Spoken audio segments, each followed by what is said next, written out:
Mangwanani Mwalelepo Vukenjani Keklas Vana Ve Africa. Welcome to Africa Good Morning, your essential daily update bringing you the latest stories shaping the continent.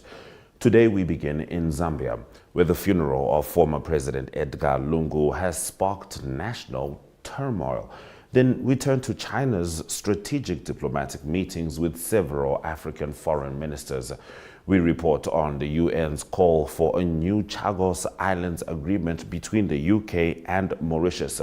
We follow the harrowing new journey of Sudanese refugees from Egypt through Libya, and we celebrate the historic relocation of white rhinos to Rwanda. Plus, we have economic news and the usual special report on Thursdays from South Africa delivered by Arrie Hougaard.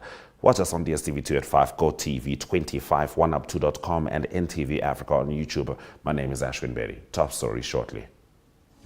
Taking flight has never been easier. Paratus is introducing Sky-Fi internet packages with speeds that will have you reaching for your seatbelts. Starting from $500 Namibian excluding VAT per month, with speeds reaching up to 10 megabits per second. There's even a prepaid option where you can top up your Sky-Fi internet for just $15 Namibian per gigabyte. No contracts, no fuss. Visit your nearest Paratus branch to find out more. Or go to paratus.africa/Namibia to sign up online. Always prepared, Paratus.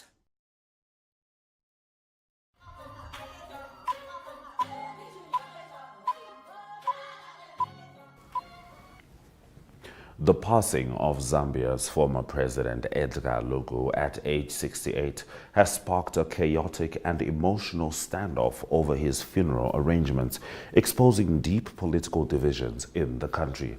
While the government of Zambia announced a state funeral and designated a government-owned lodge in Lusaka as the official mourning venue, Lungu's party, the Patriotic Front, dismissed this and directed mourners to its headquarters instead. His family, caught between loyalties, agreed to a state funeral but demanded to choose who presides. Disputes over the condolence book, control of the repatriation of his body from South Africa, and the official mourning period have further muddled proceedings. Accusations of lying, with the PF and family lawyer claiming the government contributed to Lungu's death by restricting his travel, an allegation the government strongly denies. This turmoil mirrors similar posthumous conflicts in Africa, such as with Zimbabwe's Robert Mugabe. The Zambian government, invoking constitutional authority, is attempting to regain control, even dispatching envoys to South Africa. But for now, the nation remains uncertain about how to bid farewell to its sixth president. China's Foreign Minister Wang Yi has reaffirmed Beijing's commitment to African development during a series of high-level meetings in Changsha, Hunan province. The diplomatic engagements, part of the Forum on China-Africa Cooperation, brought together foreign ministers from Kenya, Senegal, Tanzania, Namibia, Botswana, and Angola. In his address, Wang emphasized China's intention to deepen its solidarity with the global south and to continue offering development opportunities to African nations. Speaking with Kenya's Foreign Minister Musalia Mudavadi, Wang reiterated China's pledge to defend the legitimate rights of developing nations and uphold international norms. The talks are seen as a strategic effort by Beijing to bolster its partnerships across Africa amid growing global competition, while African countries seek to sustain momentum on critical infrastructure and modernization projects backed by Chinese investment. These engagements highlight the geopolitical balancing act as African states court multiple global partners with safeguarding their development agendas. The meetings also underscored a shared vision for multipolar global governance and the reaffirmation of long-standing diplomatic ties between China and the continent. Moving on. A UN panel has called on the UK to suspend its recent agreement with Mauritius over the Chagos Islands, arguing it does not adequately protect the rights of the Chagosian people.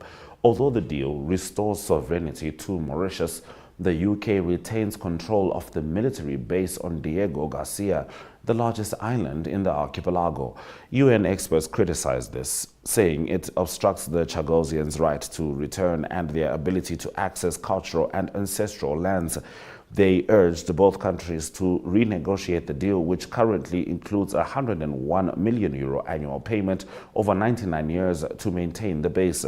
The Chagos Islands, purchased by the UK in 1968, saw the forced removal of their inhabitants to Mauritius, Seychelles and the UK. Many Chagosians have never been allowed to return. Critics, including 2 Chagosian women born on Diego Garcia, argue the deal lacks provisions for reparations and cultural access. The UK government insists the agreement was internationally welcomed, while opposition voices in Parliament warn it neglects those most affected and fails British taxpayers. Now, after escaping the brutal civil war in Sudan, many refugees who initially fled to Egypt are now risking dangerous journeys through Libya in hopes of reaching Europe.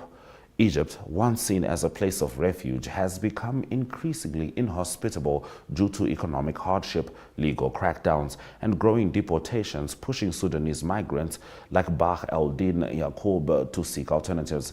Yaqub, after losing 4 friends to a missile in Khartoum, endured detention in Libya before reaching Greece. A Reuters investigation reveals a surge in Sudanese choosing the treacherous northern route through Egypt into Libya, with many braving the Mediterranean to seek asylum in Europe.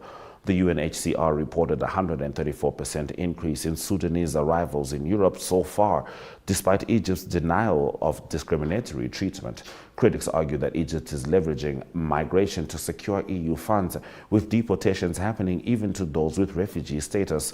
As war and repression persist, many Sudanese feel they have no choice but to keep moving through deserts, detention, and rough seas in search of safety. 70 southern white rhinos have been relocated from South Africa's Munywana Conservancy to Rwanda's Akagera National Park in what is hailed as the largest translocation of its kind. The journey spanned over 3,400 kilometers, involving both air and land transport, first from Munywana to King Shaka International Airport in Durban, then flown via Boeing 747 to Kigali, and finally driven to Akagera. This massive undertaking is part of a broader rewilding initiative aiming to move over 2,000 rhinos to secure, well-managed areas across Africa. The relocation hopes to support the population growth of the near-threatened southern white rhino and establish a strong breeding base in Rwanda. Upon arrival, the animals were monitored by veterinary team to help adjust after the journey. Southern white rhinos were nearly hunted to extinction in the 19th century and now face rising poaching threats. This ambitious relocation not only offers hope for species conservation, but also strengthens Rwanda's standing in continental wildlife protection efforts. Those have been our top stories on Africa. Good morning. We will shortly be talking to Arrie Hougaard as he delivers the South Africa report. But prior to that, it's the weather.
It's time for me to talk to Arrie Hougaard in South Africa. Good morning, Arrie. How are you? Yes, very good morning, Ashwin. Nice to talk to you this morning. Yes, a bit cold in Cape Town, but I suppose in Windhoek as well. Yes, I believe we are certainly sharing those conditions. However, Extreme winter weather is wreaking havoc across South Africa, and this is with torrential rain in the Eastern Cape causing several deaths. Arrie, tell us about that. Yes, that's when it is, unfortunately, it is winter time, so it's expected there will be challenges, but it's probably more, or there's definitely more to do with infrastructure that's under pressure in many villages in the Eastern Cape. So there's been torrential rain. In many areas, when there's been winter and in Cape Town, torrential rain, the system can handle that, but that's some of the photos, so it's crazy how much water went through some of the villages. Unfortunately, the Eastern Cape Premier, Mr. Oscar Mabonyane, he confirmed at least 50 people confirmed to be dead from that. That was Tuesday. That was when that big rains came through. One of the situations was actually a bus carrying 13 people, 11 children. So that is very, very sad.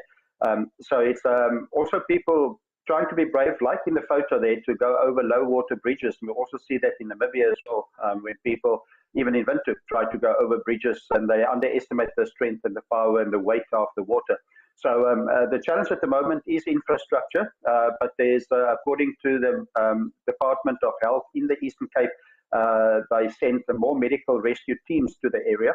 That is to assist in situations there. But it's not only in the Eastern Cape where there's a challenge. There's been snow on higher areas as well in KwaZulu-Natal, also very cold in the Free State. So that is the snow, roads closed, the Barkley Pass, that's R55, 56 rather.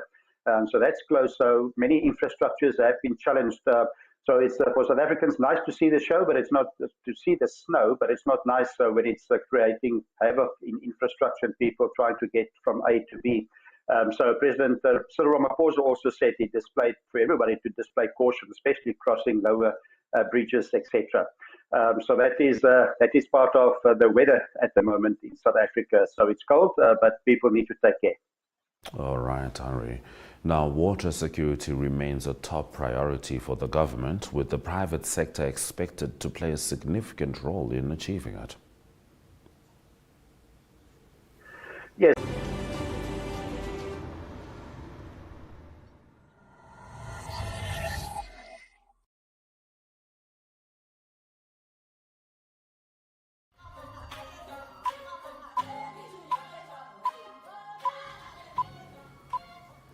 All right, Arrie Hougaard is back as he continues to deliver the South Africa report. Arrie, you were getting into the story about water security and the government engaging the private sector in order to achieve it. Yes, that's when the infrastructure of South African water, that is for water security, is under pressure. And ironic that we just spoke about all the rain in certain areas of the country, but the infrastructure needs assistance. About 250 billion South African rand is needed. And also the private sector needs to also assist in that. So it is for water security going up to 2050. So that is a big challenge at the moment for South Africa.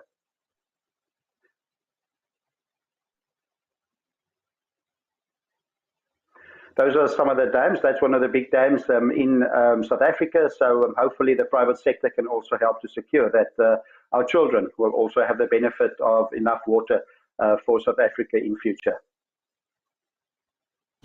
All right, Arrie. Now moving on, Capitec Bank CEO Arrie Hougaard claims the unemployment rate is much lower than what Statistics South Africa reports.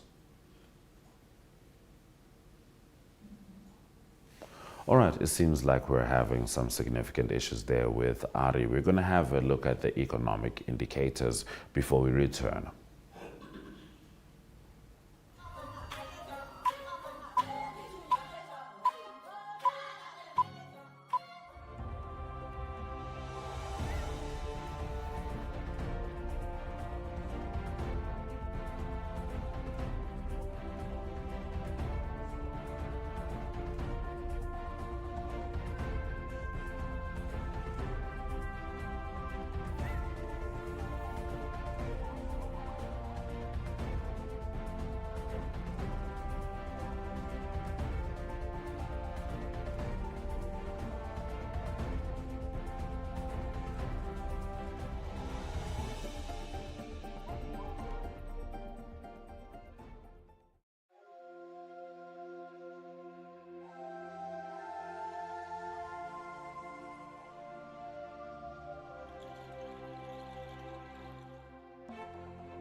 All right, it seems Arrie Hougaard is back with us. Arrie, we're going to dive straight into the sport.